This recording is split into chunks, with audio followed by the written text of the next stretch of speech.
Alright, top 6 Mega Pokemon in 10 minutes or less. So, we have 6 Mega Pokemon that I believe will be one of the most amazing and some of the strongest decks.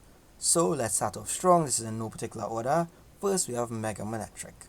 So, with this first attack that makes no Pokemon unable to attack it, it has a very strong match against all those basic energy decks. Meaning Raging Bolt and anything of that sort, and the basic terrors. So Cornerstone Mask, all of those things. Also the electric typing gives it a good enough resistance as there aren't many rock Pokemon in the format, and the high hit points means it'll take a couple hits even from Pokemon that don't have weakness, making it very strong. Also that secondary attack that can go up to 330 damage creates a very strong matchup, and a stage 1 being very easy to reach in this current format. Next, we have the Gardevior. This is just a swapping one off into the Gardevior decks just to make it get over those huge Pokemon and as a good finisher.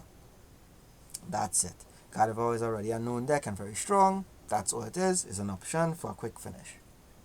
Next, we have the Kangaskhan. So Kangaskhan is a very special place as it requires no particular colored energy. It may be an easy swap in many decks or just decks that are looking for a little extra damage.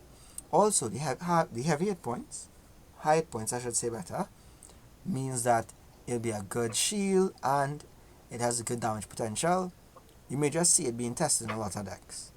Next, we have the Mega Charizard XEX with that flame attack where you remove a fire energy to do damage.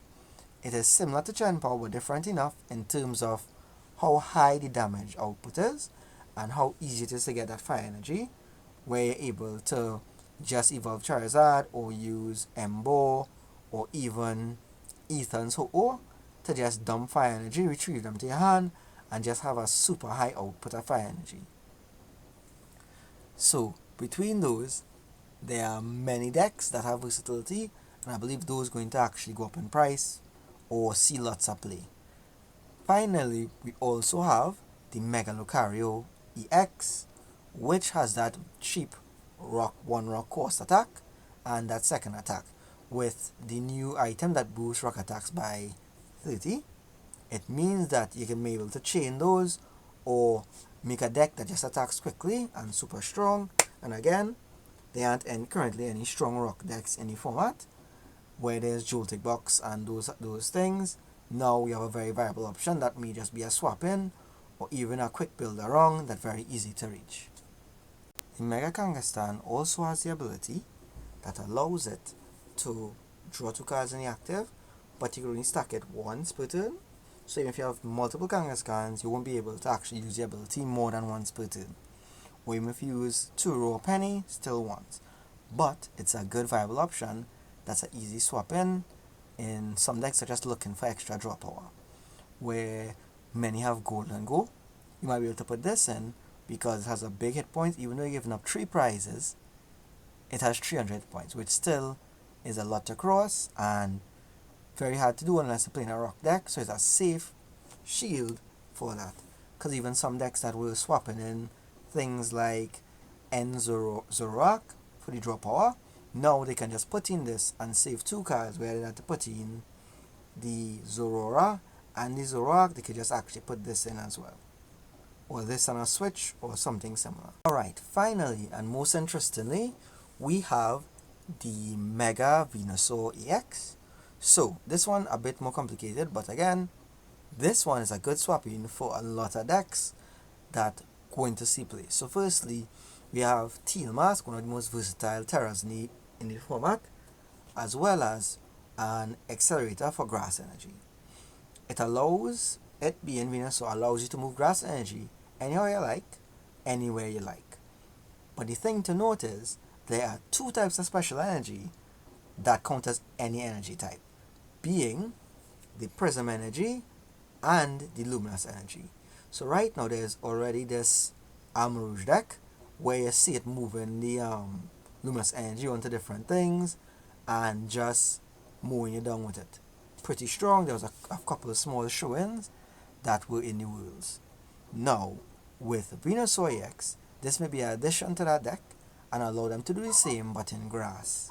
And grass over fire will allow better card draw, allow better heal options, and even some strategies most people might not have thought of. It is also very big, very hefty, with above 320 damage, meaning it's very hard to kill, so meaning it can last. Also, it has a very strong attack, which can also be used late game, early game, or even your main attacker.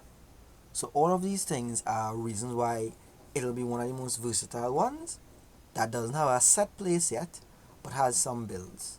There are already decks in Japan based around these cards. I will go through those deck lists with the translations at some point before the release of the Mega Evolution set. But these six are six to look out for. The rest will find other places, but outright these already have easy slot-ins or a lot of space and room to move. Again, Gardevior going straight in the Gardy deck and at least a one-off. The Charizard could find an easy place with Fire Acceleration decks.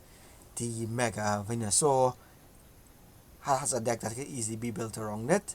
Same can be said about the Manetric as well as the Lucario. But we're not going to just discount them yet. And just looking around the other card list, honorable mention for the item that allows you to de-evolve, which can be used in the Terra boxes like for Noctowl. So you have 2 Hoot, 1 Noctowl, evolve, get 2 cards, de-evolve it, play Noctowl, evolve again. So many of those abilities that you want to evolve twice. So you have 2 Charmeleons on the bench, evolve Charizard, de-evolve it, evolve Charizard again, you get to accelerate 6 energy. We also have the item that's basically a dark patch for Psychic Pokemon, which again going to make Gardy stronger but also give a better speed to decks that was a bit slower. Because now we can actually just use decks that might have been unviable before, like the Alakazam EX deck. Because where you could attack from the bench because the attack was weak, now it's a bit quicker, okay, you can rare candy, use the item, bring it back, and now be able to run up that attack and keep it going. As well as being able to have your Monkey Doy attack quicker, and even some other psychic decks that may not otherwise have been viable. So those are things to look out for. And finding Mega is not going to be a problem. It's an item to actually look for the Megas and add them to your hand, similar to Terra Ball. So that's the Terra Ball, I mean Terra Orb.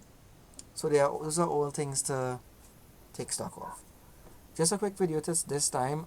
Thanks for tuning in again. Getting ready for school and a few other things. So I'm trying to keep my 1 video a day going. But might be as much long form content and anything I find interesting. I have more coming on Magic and the upcoming Spider-Man set. I'll actually do an opening for that. I bought a lot of product for it. So I hope you enjoy that. Thanks for tuning in. I hope you all have a good night and enjoy the weekend and everybody's ready for school. And bye. Hope you all had a good time. Thanks for tuning in again. I appreciate it.